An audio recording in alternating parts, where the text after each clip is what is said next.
Hello everyone, কেমন আছেন সবাই? সবাইকে নববর্ষের শুভেচ্ছা। আজকে আমি চৈত্র সংক্রান্তি উপলক্ষে আমাদের ঐতিহ্য, আমাদের সংস্কৃতি, বলতে গেলে বাঙালিদের আবেগ পাছন রান্না করতে যাচ্ছি। ফর দ্য ফার্স্ট টাইম আমি এই পাছনটা রান্না করতে যাচ্ছি। এই পাছনটা রান্না করার জন্য আমি অলমোস্ট 35 পদের শাকসবজি নিয়েছি। বলতে গেলে প্রায় শাকসবজি চলে এসছে এখানে। সব কিছু প্রথমে আমি ভালোভাবে কেটে নিয়েছি। তারপর সব কিছু একসাথে মিলিয়ে পরিষ্কার পানি দিয়ে ভালো করে ধুয়ে নিয়েছি।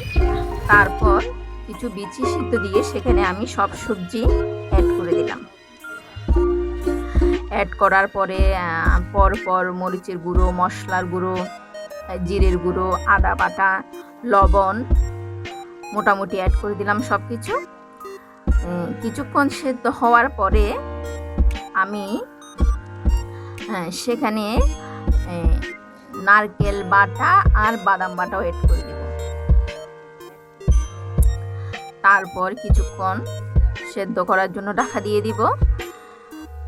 প্রায় 80% সিদ্ধ হয়ে আসলে অন্য একটি পাত্রে আমি কিছু তেল দিয়ে বেশ কিছু পরিমাণে রসুন, অল্প পাঁচফোড়ন, তেজপাতা, শুকনো মরিচ দিয়ে ভালোভাবে নেড়েচেড়ে সবজিগুলোতে ফোড়ন দিয়ে দিব।